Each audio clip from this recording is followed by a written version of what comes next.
Hello, and thanks for coming. This is the RADEXT meeting at IETF 93. Chairs are Stefan Winter and Lionel Moran. So I see that the audio is apparently working. I hear me pretty well. I guess we can start right away with the preliminaries. So first thing I have to show you is the Note Well. You can see it pretty much everywhere in the IETF, now also on screen. Note Well. So the next point is that we need a note taker for the session. Do we have any volunteers for note taking, please?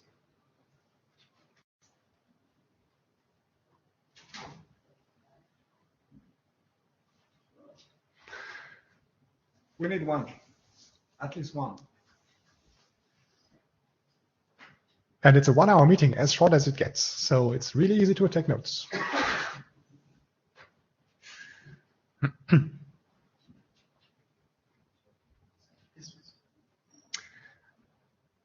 Maybe somebody in the first row?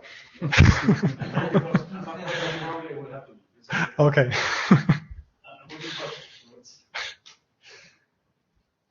Well, guys, we can't continue without having a note taker, so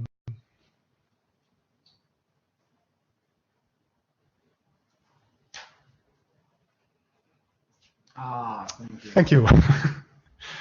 Okay, so we have one note taker. We would ideally also have a Java scribe.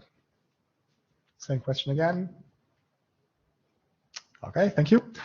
So we have both, which means we can start to bash the agenda. The agenda is up on screen. So do you have any new items you forgot to mention on the mailing list or otherwise? Anything you don't like here? Wonderful. Then I guess we can start with the overall slide deck.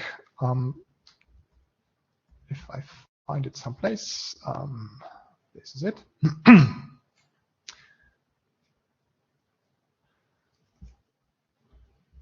So this is the Note Well again. The agenda, first of all, we have a couple of drafts which are in the working group stage. So there is Dynamic Discovery 15. There are 2 active working group drafts, IP port radius extensions, and bigger packets. Followed by some new work, which we're going to talk about for a bit, which is now in the new charter. We have been recharted. So data types, EP response identity handling, and COA proxying. Then there is a item which is also now in our charter because we said we will take care of this. It's advancing some documents to a different track. Most notably, RC 6614 was mentioned. Let's discuss this for a few moments. And then in the end, we have 1 individual drafts, new work coming up, draft clamor reset, RADEXT very common VSAs, which the authors are going to present near the end of the meeting. So let me first show you the document status. So since the IETF 92, we have published 2 RFCs, the Network Access Identifier, editor is Alan de Kock. This is now RFC 7542. We also have support of fragmentation of radius packets, Alberto Perez Mendez, RFC 7499, which are now both out in the wild. We have 1 document which made it into the RFC editor queue. That's my own document, NAI-based dynamic peer discovery for radius TLS and radius DTLS. So this was in auth 48, but I bounced it back. But still, it's in the RFC editor queue. I'll explain in a few moments what's up with this one. We have nothing in IETF last call, nothing in IETF processing. But we have two documents waiting for a Shepherd write-up. That's radius extensions for IP port configuration and reporting. There is a version 05, which was published recently. The working group last call for 03 was completed and only minor changes. Still, the authors are here to refresh our minds. The write-up will be done by Lionel. So I think we are pretty much good to go for publication here. The other document which is awaiting Shepherd write-up is the larger packets for radios over TCP from Sam. There's basically nothing holding this back for publication except that I have to write the write-up. So this document used to have a Shepherd unicorn, the previous chair. He basically agreed like 24 hours ago to transfer this over to me. So I will now be doing the write-up. I think we have nothing in working group last call and nothing really in progress of working group items we are already discussing. So here's the three documents we have in terms of new work for the new charter. Dynamic authorization proxying in radios from Elander Koch. This had some extensive discussion on the mailing list. We have a slide deck on this later on. We have data types in radios also from Elander Koch, which got its fair share of beating before it was adopted. So it is, I think, pretty much mature at this point, and is now meanwhile adopted. So we had an adoption call before we were rechartered, which was maybe a bit early, but still everybody agreed that we should have this one in the working group. So now that we are rechartered, I don't think it makes sense to call for adoption again. Everybody just wants to have it. So this draft can be reissued as an IETF working group document. Finally, we have the populating EAP identity document from myself. Again, this was held by the new charter, and there was some doubts if RADEXT is really the right place to go. With the new charter, we are supposed to work on this right now. So I don't want to advance my own draft. That's a bit cheesy. So I'm waiting for Lionel to determine, can we adopt this now with a new charter? Is there enough consensus to do that? And then we have draft clamor reset as a proposal outside the charter. Maybe inside the charter, we can discuss this later on if this is chartered work. But in any case, we will see the presentation in a couple of minutes. So that's document status. According to the agenda, I would just like to go through all the drafts one by one, starting with the Dynamic Discovery 15. So the issue with it, well, the very small issue with it is that it has an awful number of RC references, and it has one internet draft reference in its informative section. And I just realized that the informative reference is going to the IESG. It is on the telechat agenda, so I just told the RC editor, please hold back the publication until all my references are RFCs, which basically made it bounce out of auth 48 back into the generic queue with a misref. The draft is the draft behind our IETF edurome. And according to the RFC editor, this means another 3 weeks or so after the telechat approval to get things done. So I would be extremely surprised if this draft is still a draft when we meet again at IETF 94.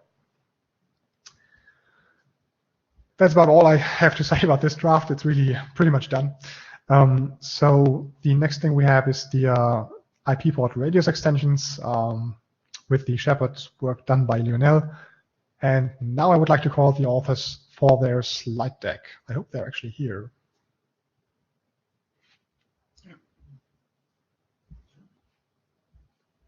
Okay. Okay.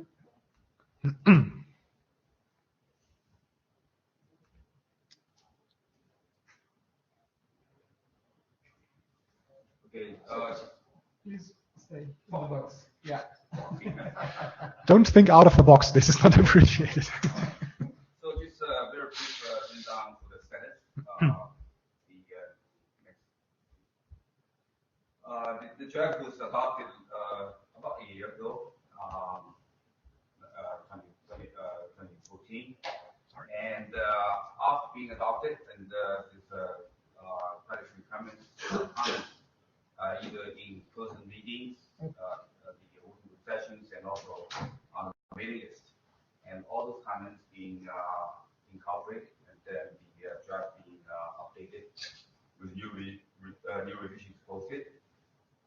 the last call was started shortly after the Dallas meeting this year, and there are additional comments being incorporated. And I have to say, especially thanks to not just for myself and all the other colleagues, Alan provided a lot of detailed suggestions, all incorporated, updated draft. Closer to the mic. Okay. And then, so actually, after the last call being started, we uploaded 2 revisions. And one reason is because, as I said, Alan suggests a lot of details, then we incorporate put in the draft. So the current draft revision is 05, and hopefully April 23rd. And details can be, we have a difference there. You can share with anybody interested to see that. So going forward, and then I just want to copy the chair's June 28th email, talk about the going forward plan. So that's the next. That's it.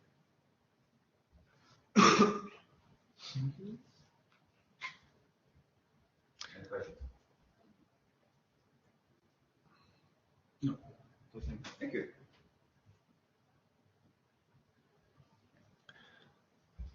Yeah. So except the so I need to do the write-up, and after that it will be sent for IEG review and so on. So nothing to do for now on this document, and I think it will follow the IEG process as usual.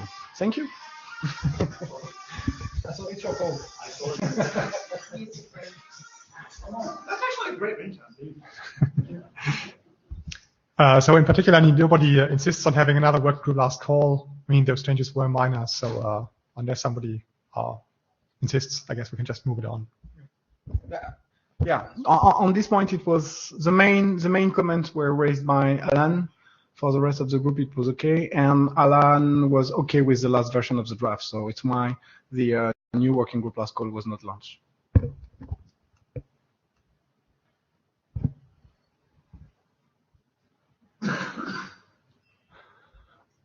Okay, yeah, for RADEXT bigger packets 03, actually I didn't get any slide deck. I don't think a slide deck is really necessary. There were no comments on the mailing list on the substance of this draft, so basically it's all waiting on me now, unless somebody has any comments on the bigger packets draft. Oh, yeah.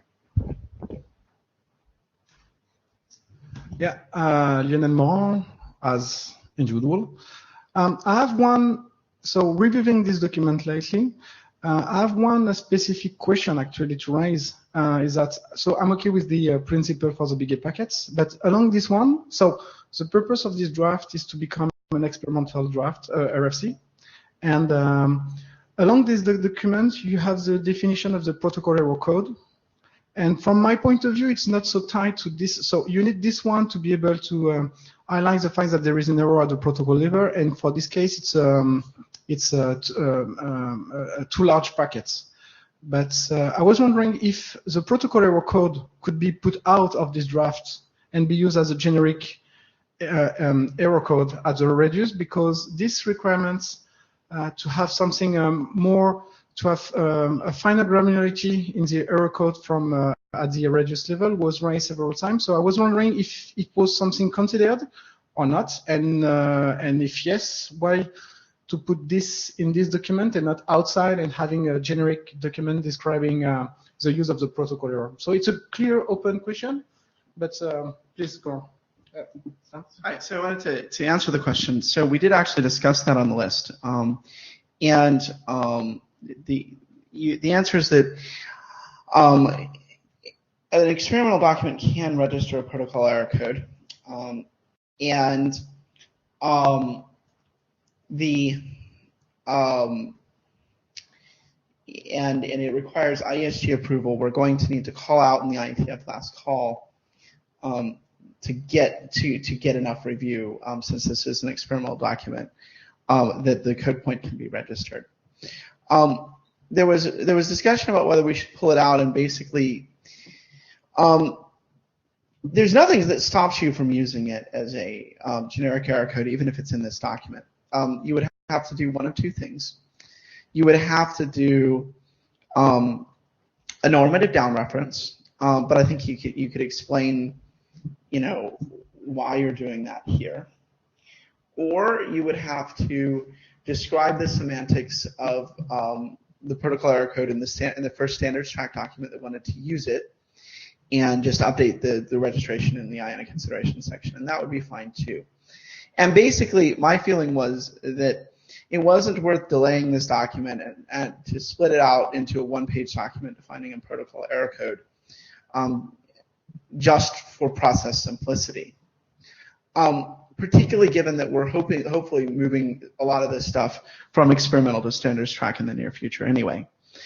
I don't mind, like if someone really wanted to do the work and could get it done really quickly of writing that alternate document, I don't really have a problem to it getting done, but I don't want to do that work. And I don't think this should be held up for any length of time on doing that work. This is Alan DeCock. I'll second that, and the other terror word I'll use is charter. The protocol error is not part of the charter. To do a standard track document, we'd have to update the charter, which takes time. Yeah. I can come up with a process argument against that, but I won't. Okay. My thought was that doing the standard track document for protocol error would require updating the RADEXT charter. But it is something that we can do. So first, but it's taken some time. Yeah. The point is that so first of all, I don't want to delay any decision on the process for publication of the experimental drafts for the bigger packets. So the only point is that really it was an open question thing that this new error could be used in any. Could be used for other purposes and not related to the bigger packets. Exactly, and that's also the scary thing with this is, okay, you define it in the context of this document. What does it mean? It should be standards track fairly soon. I'm not sure it's one page. I would like it to be one page. I think as soon as you define it, you could probably find 5 or 10 uses for it, in which case, what do you do? From my point of view, it could be defined as a generic document, and the aim of this document will be only to create a new registry where you can define. So we need to define the process to create a new error value. But and this is exactly why I don't want to do this, is because we have now demonstrated that what could be what is a simple registration is now going to turn into, like, we've already added more steps to it. And so my argument is, this was already discussed on the list. I don't think there's new information. I would prefer not to reopen the issue. So basic, and the other point is that to be able to be used outside the context of bigger packets would require standardization. And also to explain how to use it when it is not related to this one, because you need to know if the client is.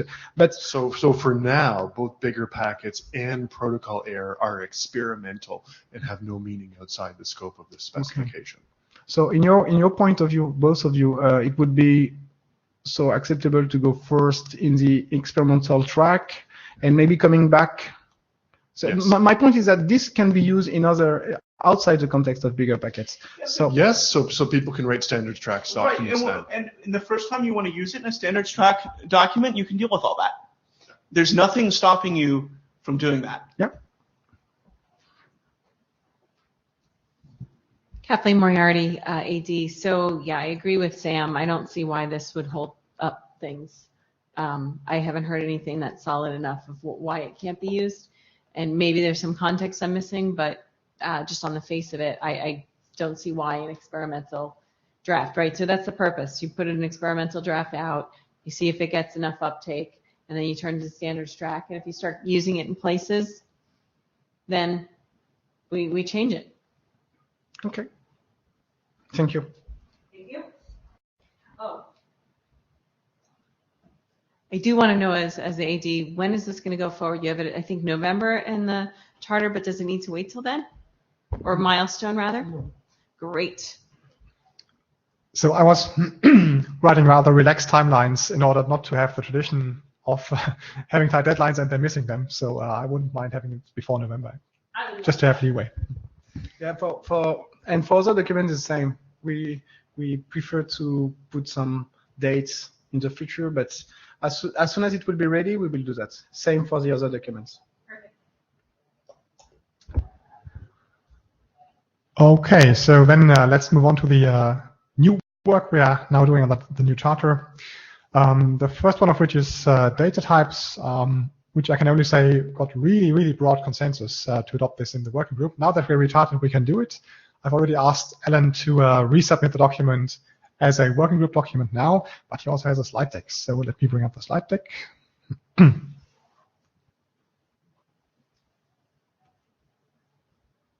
So there isn't really a lot new here. I think everyone's seen the data types document lots, except that it's a working group draft. I need to update it for 7499. The main issue with the document is it has to update the IANA radius attribute registry, all 207 of them, with data types for everyone. It would be good if people could review the list. I know there's a lot there.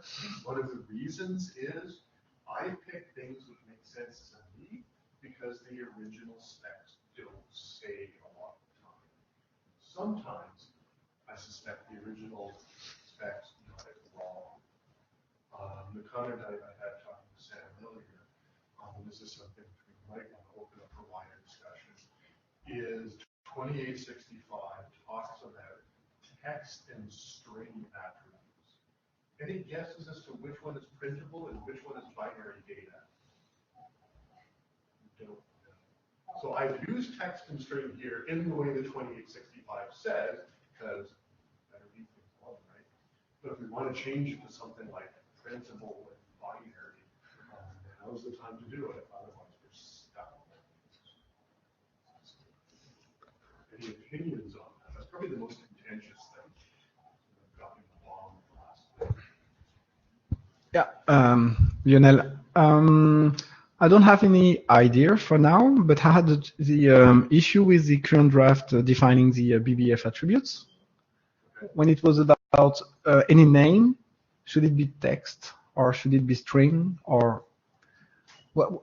No, it's a new draft, and I was trying to see if it is something that need to be printable or not, or need to be you need to and this kind of clarification. So you want guidelines in the document. And actually, it's along your clarification is that if we keep what we have today in the drafts, it's okay, but we just need to ensure that it is understood by everyone. And if it is just to give guideline on, for instance, as soon as you have a name, operator name, for instance, and so on, should be text. What would be the guideline between text and string? And broadly speaking, if it's UTF-8, it's the printable type, which I don't even remember which one is which. UTF-8 is printable, and opaque binary data is not printable. So that's really the choice there. So like for example, there's the chat password attributes. They're binary data. Yeah. Username is UTF-8. That's really the main distinction. UTF-8 or not. I don't have a data type in there for other complex structure. Right? You could say, well, chat password is binary, but in this other case, some of the, I think, the geoprint attributes, they're actually hacked data structures taken from somewhere else. You might want to call those out separate, or not, or just run the screen. So I suspect we might want to leave it as the way it is, with all the ambiguity as to what is text and string, because changing that would require confusing everyone that's used it for the last 20 years. I think we're mostly okay with that. It's a step ahead. It's not perfect, but that's good. I also have one question as an individual. So you've basically said you have now rewritten history of all RFCs up to date and update everything. what happens with every RFC which is issued in the future, which might invent crazy data types? Are you planning to reissue this document every now and then? And No. This is the thing. Okay, so the document talks about this. Future RFCs should refer to the data types defined here. One of the reasons for the data types draft is the extended attribute space, which has a couple of different formats depending on what you're doing. So suddenly all your ASCII art becomes useless until IANA tells you which space you're using. So the answer there is if you want the ASCII art and you say this attribute is type integer, which is 4 bytes, and all the rest of it is whatever IANA says it comes from. And this document has ASCII art for the extended attribute format. So the idea is you basically glue the data types together. You say an attribute is of extended attribute X and type integer. And you look at the data types document and it tells you exactly which bytes go where via functional composition. so it'd be Sorry, and your second point, in the future, if you need to define new data types, you issue an update to the data types document, or you explicitly call out in your standard, you are adding a new data type, and there's an IANA registry for data types. This all came about because 2865 defines 5 data types, and then never actually uses them in the document, really. It has ASCII art, but it's not quite the same. Then you have 3162, which uses address to define IPv6 address, even though 2865 says address is IPv4. You use a tearing pair, so you have no idea what it means these things. So one of the things this does is compare and say all the v6 address attributes are IPv6 address data type, not address, which is said in 3162.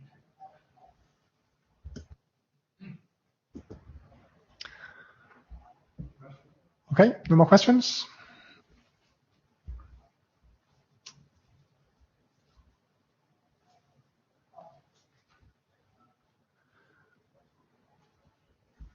Okay, so when I said the data types document had really broad consensus to adopt, the next document, the correct use of response identity, had consensus to adopt. It wasn't quite at that same level, but I do have a slide deck, very short one from myself, talking about that. So actually, nothing new has happened since the last IETF. So basically, I can only recap what we did at IETF 91 in wonderful Honolulu. So we had a AAA doctors meeting, and the idea was to make this a BCP document, which kind of updates the EVE spec itself, saying how you should actually go about username and what can go wrong, what you should do right, and what happens if you don't do it right. So nothing has changed here. So my only update is regarding next steps. I'm wondering if we need a new call for adoption, because during the adoption call, the significant point of friction was, should we really do this in RADEXT? And there were some significant doubts by some. Now that the IASG has actually approved the new charter, which very explicitly calls out this work, I'm thinking this is now gone and we can just adopt it. But I want to make this up to Lionel because it's my own draft. So at some point, if it gets adopted, I would republish this as a working group document. And the changes from the AAA doctors are not in my current working copy yet. So I will publish one doing this later on. This is Alan again. So the main point of contention here is I think Bernard has jumped in with both feet. I had a chat with him earlier today, and I talked a bit with Sam about this. There are a couple issues here. The most bizarre one is 4284, which I hadn't really paid attention to, and Bernard mentioned. Does anyone know what that is? Guesses? I looked at it in the process, but I don't quite recall it. So 4284 says that the NAS effectively can send an EAP request of type EAP identity with a list of realms it understands. I've looked around. As best I can tell, nobody implements this. And so the document is completely and totally useless. which is not bad, something we can ignore. I think what needs to be very, very clear in this, I think this is a good problem to solve, but what needs to be very clear is which identity we're talking about where, because that matters, right? Generally for something like TTLS or PEEP, there's an outer identity, there's an inner identity, and then there's an inner method identity, and they all can be completely different. And the inner method identity is random character sets. You have no idea what it is. It's completely different than anything else. And most of the user interfaces do not actually let you set the method identity, right? They let you set the EAP identity, sometimes the outer one, sometimes separately the inner one. Windows will magically set the inner method identity to something, and most everything else will use the inner identity, inner EAP identity as the inner method identity. But yes, all this needs to be documented because people are doing some surprising things with this. Maybe so.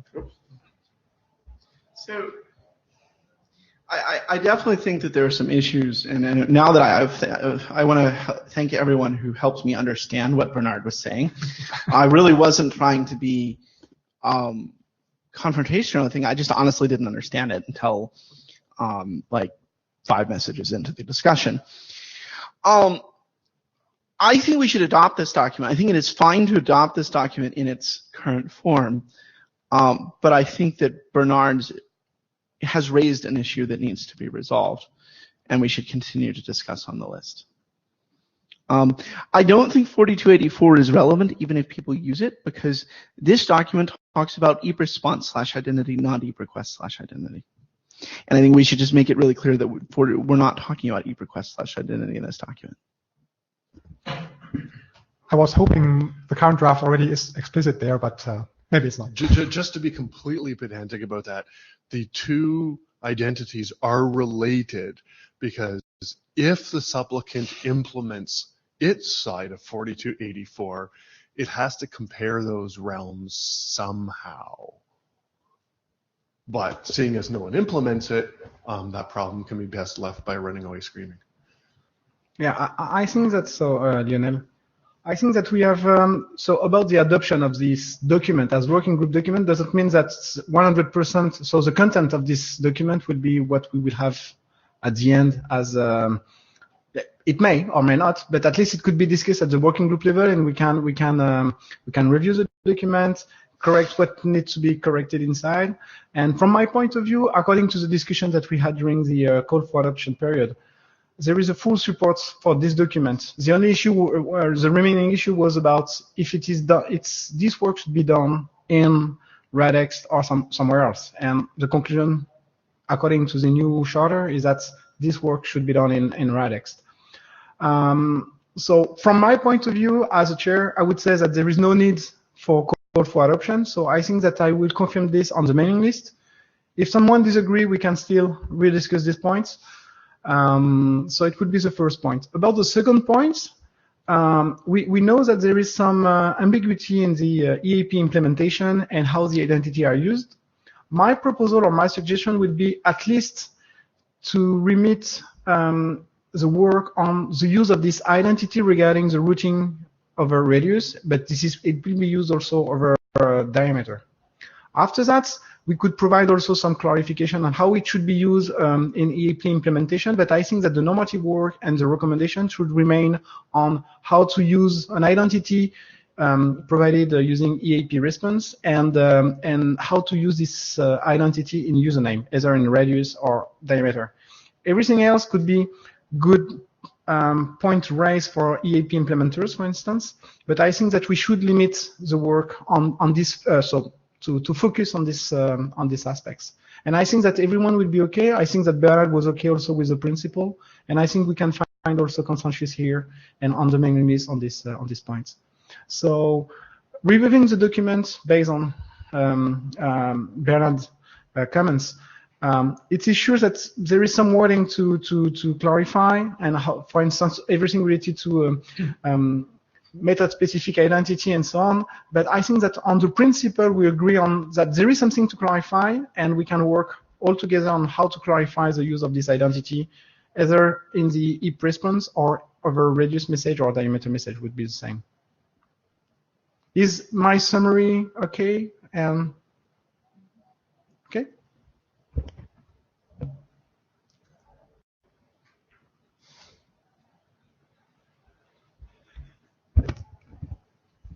Okay, so thanks for those comments. So we'll confirm on the mailing list and see how it goes.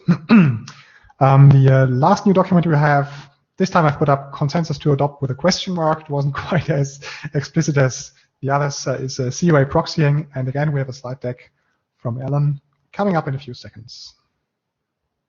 Okay, so background 5176 and before that 3576 defines change of authorization and disconnect packets.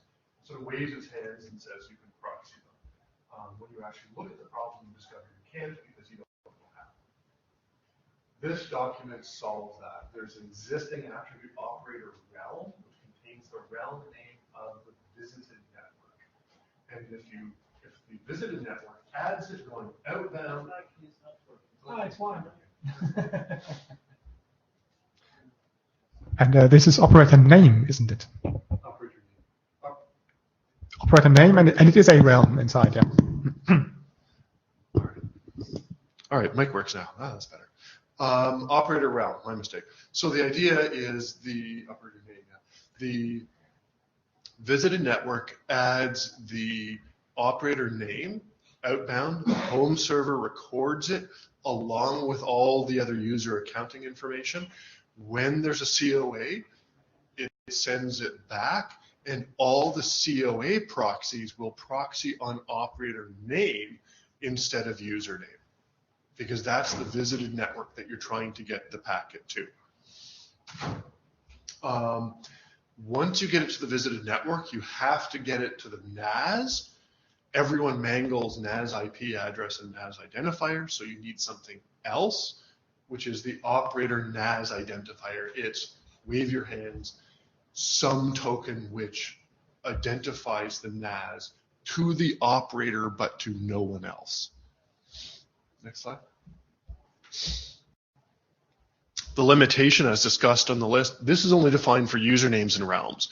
If you're using some other method of proxying, all bets are off. It's outside this spec. How you get those COA packets back, I have no idea. No one knows anything about this. Given that the overwhelming majority of radius proxying is based on username and realm, I think we're okay here. The larger issue is, how do you prevent one realm from kicking someone else's users off, right? If you're the visited network and you get a packet saying kick off user, how do you know it came from the correct source? I think if you go to the next slide, there's some text on this. I won't read this initially. 5176 does say you do a reverse path check. So if the visited network gets this packet, it takes the username and looks it up to see if it would forward the username to that realm. Now, the key thing there is it's not an actual forwarding check, because the COA proxy and the home server can be different. Is that source for COA packets listed as a valid source for COA packets for that realm? That makes sense. 5176 doesn't really make this clear. That needs to be clear. So basically, when you get a packet, you look up the username and say, that IP is allowed to send me packets for realm X. If I got an access request for realm X, I might not send packets there, but that source is listed as a known source for COAs. This is a bit of a problem because it's not really that secure. Coming to this slide, there are no provisions in Radius for end-to-end and cryptographic authentication of the data being transported. All the proxies can do anything they want to the packets. All the security is hop by hop. The entire system is trusted. Intermediate hops are free to add, change, or delete the data they have access to. However, because systems break, be misconfigured, or be attacked, we should try to design this to be as robust as possible, which largely means cover your eyes and hope for the best. There are some proposals. If you go to the next slide, the reverse path checks are necessary but not sufficient. Probably the best thing to do is have operator NAS identifier as a large opaque token. So you have a large space that this token can come from and a small number of users. So if someone forges this and injects it into the proxy chain, the proxies don't keep state. They have no idea what's going on. But it will come to the home server, and then there's or visited network, sorry, and then there's a small chance that this will be accepted as a valid packet. And the visited network will go, whoa, that operator NAS identifier is not something I recognize, and will reject it. This is only for people outside the proxies. The proxies that are involved will see this and will be able to replay it. But nothing you can do about that. This is Radius. In the end, what you're talking about is, pick two companies. Microsoft wants to kick all of IBM's users offline. They don't have access to this data because they're not proxying IBM's users. The next hop is they may be able to do it, but oh well, that's Radius. Next slide. So this is just what I was saying. Any proxy can replay it. We can minimize the number of proxies which see the token, and end-to-end encryption of the data is outside the scope of Radius. So if you did have end-to-end encryption, the visited network and the home network could sign the data, and you could guarantee that it was valid. But you can't, so too bad. Next slide. This is the larger problem. 5176 says that the NAS must treat all attributes as mandatory. And operationally, I filed an errata for this. Some NASs complain if you send them proxy state. They don't know what to do with proxy state. 5176 says the visited Radius server is a proxy and must add proxy state when it sends it to the NAS. The NAS goes, this isn't a session identification attribute, and bars. It's dumb, but you have to read 3 or 4 things in 5176 to realize that this is actually allowed. What about the other attributes? What about operator name? What about NAS identifier? What about future things? So if you go to the next slide, we probably shouldn't be sending operator name and operator NAS identifier to the NAS, right? There's no reason. And again, you have the issue of future attributes. So if we go to the next slide, we need some text like this, which is the COA proxy must not send the NAS an attribute in a COA packet unless the NAS sent that attribute in an access request or accounting request packet. Basically, the Radius server, the COA proxy, right next to the NAS that knows the next hop is an actual NAS and not another Radius server, has to strip out all the proxy stuff, or all server attributes must be removed by the final proxy before being sent to the NAS. Includes, was not limited to, proxy state, operator name, operator NAS identifier there. The idea is you have a whole bunch of stuff which is added by the proxies. If you add stuff going one way, when you come back the other way, you should probably delete that stuff you added. It's really what this is trying to say. Does that make sense? All right. Next slide. Yes. Yeah, I have one question. Is that it makes sense, but do we really need a must here, or a should could be applicable? Because, for instance, if the NAS doesn't understand it, it would just ignore it? No. Okay. Back to the other slide, 5176 says all attributes must be treated as mandatory. So if I send the NAS a new attribute, RFC 8006, NAS doesn't understand that. NAS bounces the packet with error cause unsupported attribute. So largely, unless the NAS sends you as the proxy here an attribute, you should never send that attribute back to the NAS because you have no guarantee that the NAS ever understands it. Just for the record, Diego, it's just these are choices that are exclusive, right?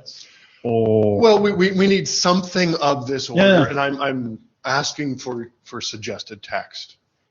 I mean, I think the first one is a little simpler to understand. Yeah. And the second one is a little more detailed, but also a little more vague. Yeah, but the interpretation of what server attribute is. Yeah. Basically, I think the first one is better. Yeah, Unless the NAS sends you that attribute, do not send it back to the NAS because you're going to get a COA NAC with an error cause unsupported attribute. I like that better.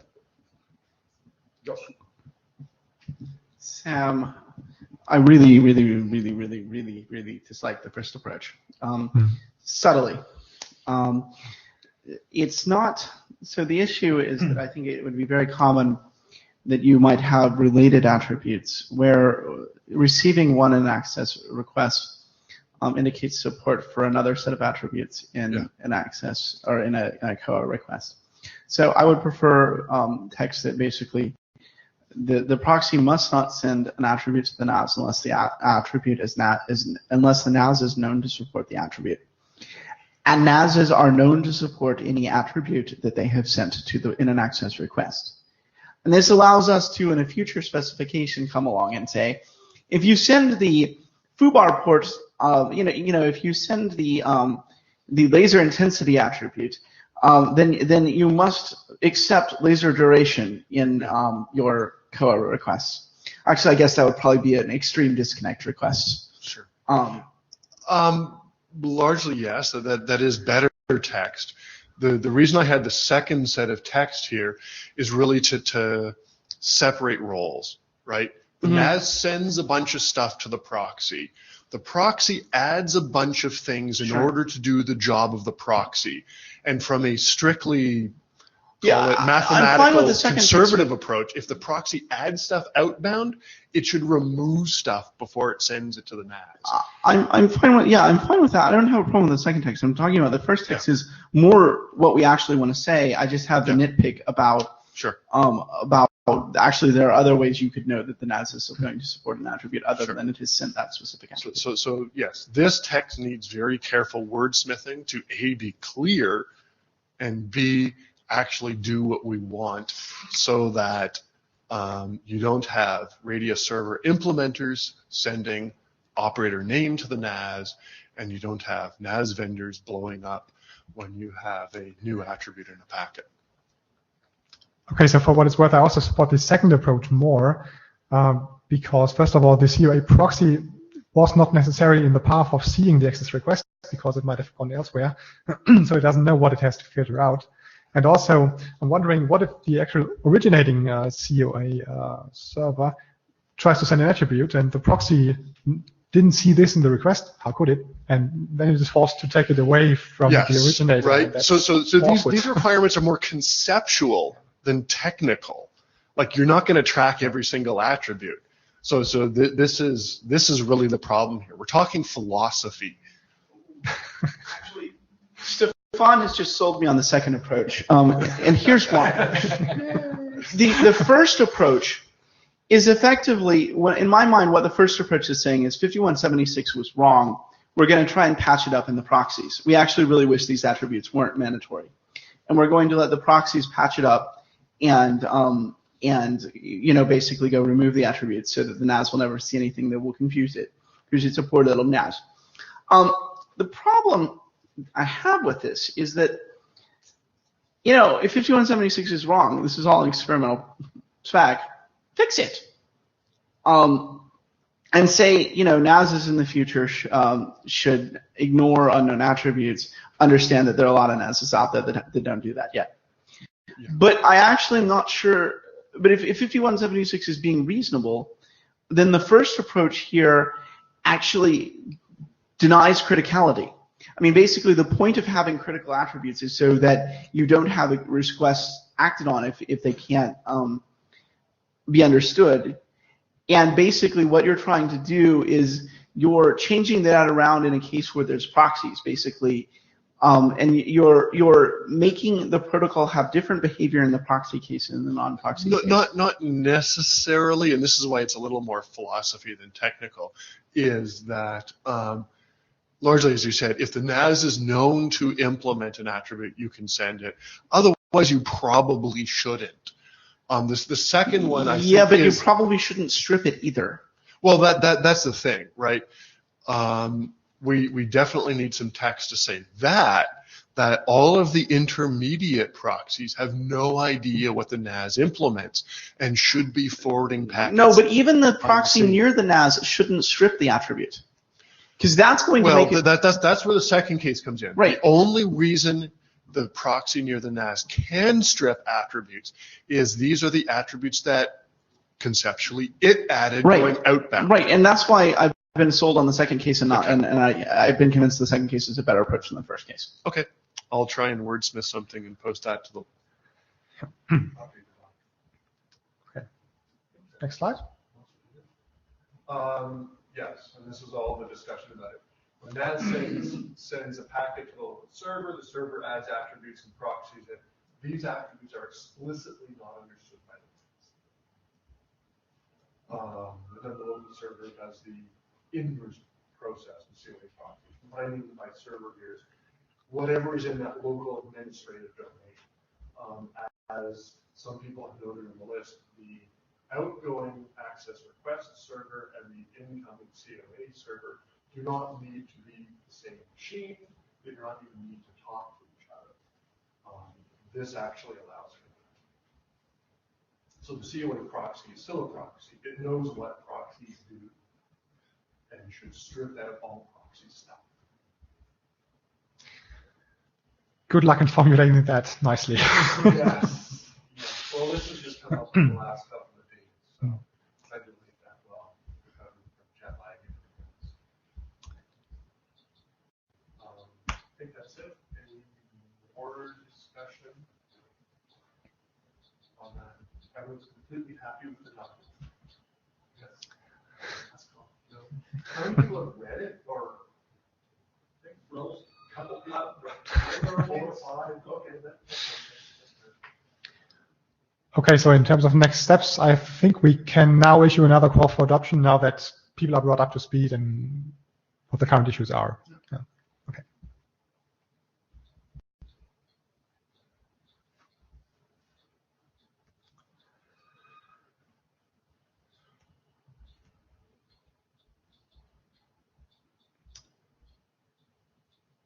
Okay, we should be hurrying a bit, so this is a 50-second announcement or so.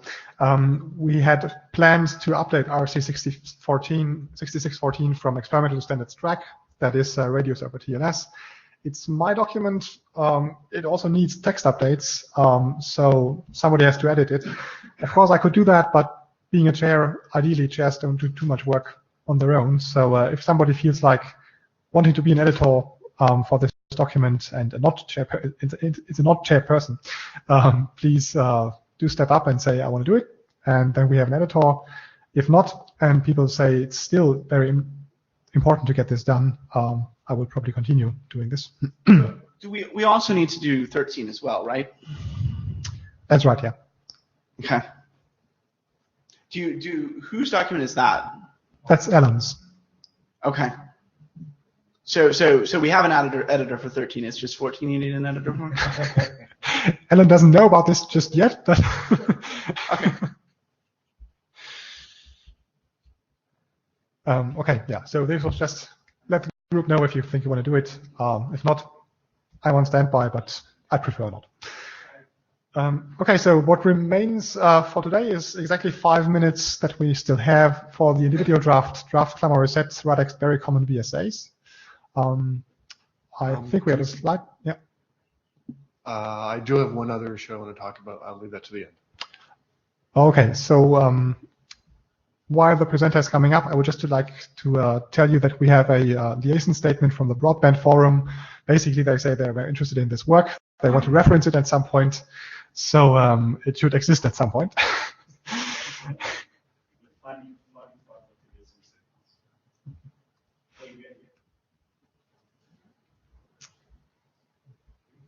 Okay. So this draft, I'm Frederick Kahn from Orange. This draft is born in the context of the DDF, the building safe. You can hear me? No, no. Oh, it's not working.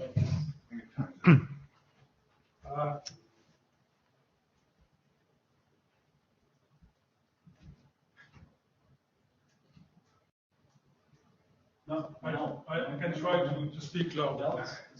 Sound? Yeah. Yeah. Thank you. So there's a working text on that is listing all the attributes, radius attributes that are useful or that are needed in the context of the BBF architectures. Some of them are standards, others are VSAs, DSL forum VSAs, part of RFC 4679, I think. And others are in many dictionaries, or many or few dictionaries. So here we have a subset of these which are used very widely beyond the scope of the BBF itself. Can you go? Here they are. The first one is virtual router ID, which identifies the virtual router on the same physical routing platform. Regarding policies on QoS, one is identifying the policy to apply to traffic of a user session in both directions, given that the policy definition itself resides on NAS. Same for QoS. It identifies the QoS profile to apply on the traffic. Walled garden services are more about HTTP redirect URI on the profile. Same kind of things. DNS, well known, but it's only V4 because I think V6 is already part of an RFC somewhere. They are in every dictionary as well. And for multicast, you have IGMP enable or disable, the associated profile. And the same for MLD enable or disabled, or on the MLD profile name. Yeah. The tunnel virtual router identifies the virtual router name, which is associated.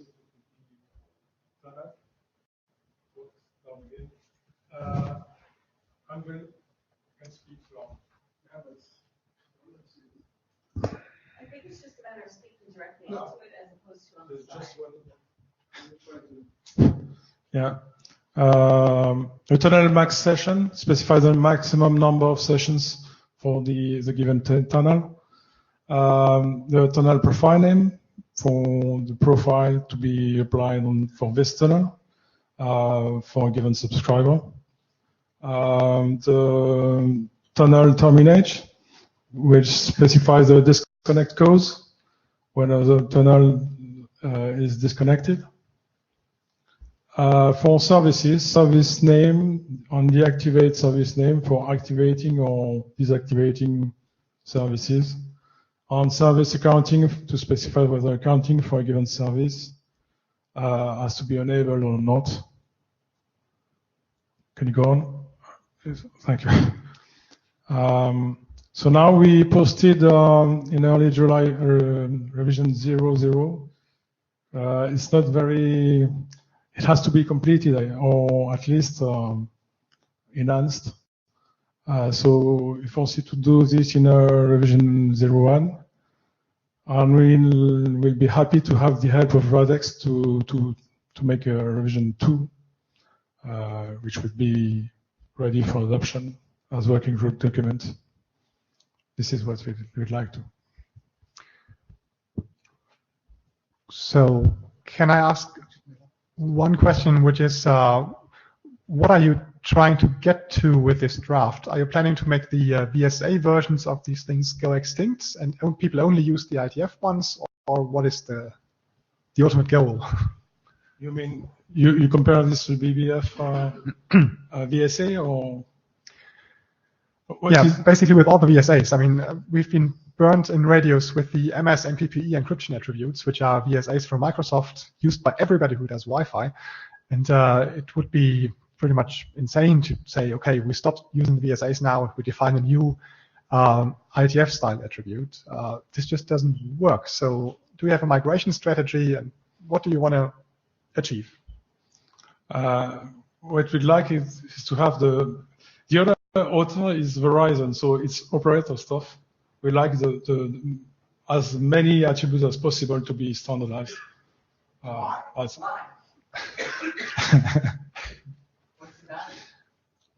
mean, in this context, at least. This, excuse me. There is precedent for something like this. 4679 is ADSL forum vendor-specific attributes. It's informational. I am in great favor of something like that. I do not think it should be a RADEXT working group document, but I would be very happy to work with the vendors to do reviews, whatever, and publish it as an informational standard or informational document, and I believe that would be very positive for everyone involved. But they are VSAs. Just one thing, it's nearly what we have in mind, but we identified a subset of attributes which I think is widely used.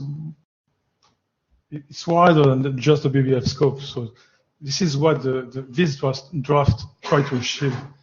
But we also intend to come back on with new attributes for, let's say, obsoleting RC 4679.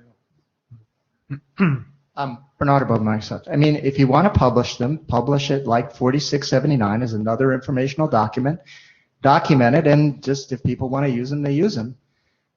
Standardizing implies changing them, which is not going to help interoperability. So, you know, I don't see any value in creating a standard, just document it and have an informational document. RADEXT can review it and be done. Sam, let's see, where's the, Sam Harbin.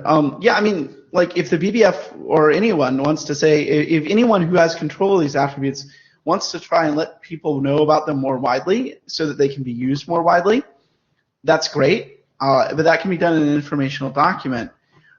I am all in favor of documenting.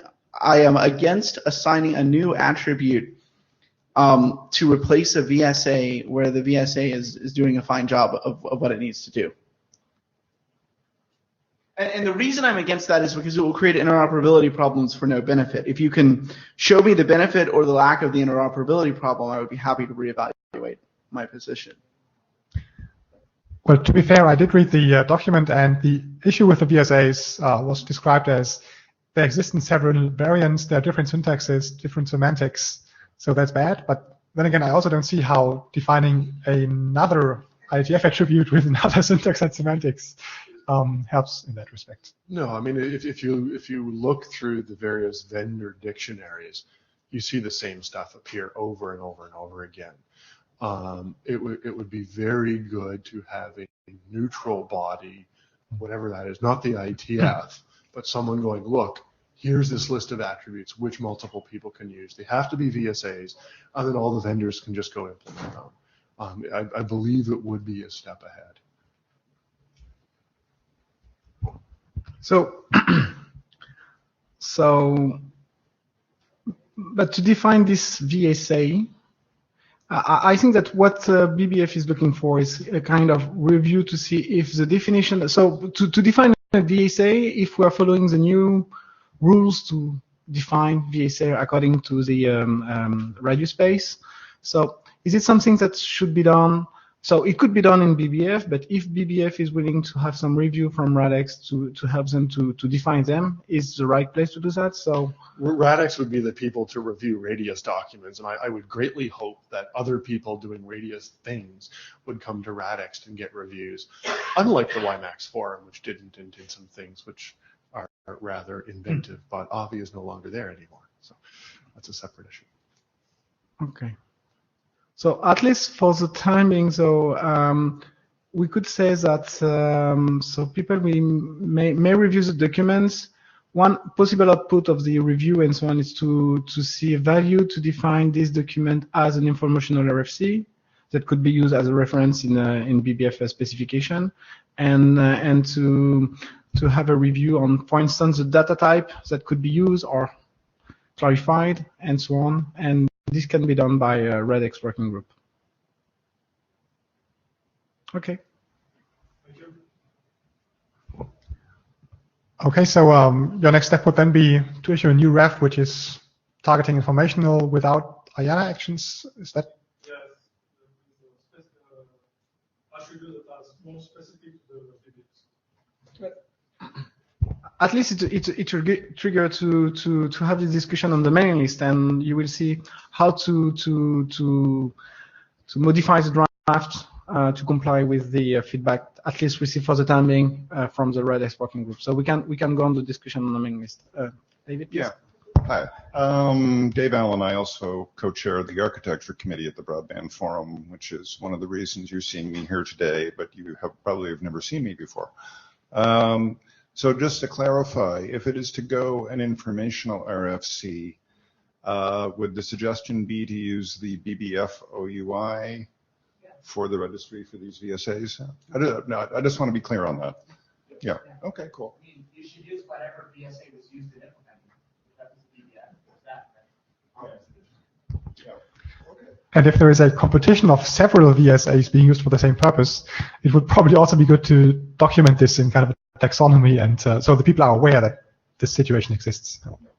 I just have one question for my personal question is that so I will raise my question on the mailing list, but I think that it was the same issue at the beginning with the wireless LAN attributes. A lot of VSA attributes were created, and I was wondering why this kind of why the conclusion was to have this as standard one. For instance, the SSID. So everything related to not everything, but a lot of the some of the attributes defined for wireless LAN was already defined as a VSA. No? Okay. No, those.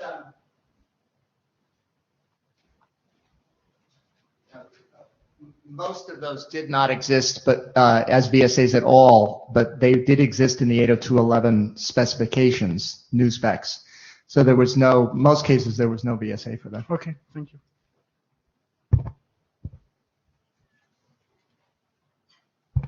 Okay, this was the last item on the agenda, and oh yeah, Alan wanted to stress our time a bit more. Yes. Quickly. We had 8 minutes over time. For people who weren't aware, I mean, Lionel had sent a message to the RADEXT list about the ops area working group had a request to add TACACS Plus as a standard protocol.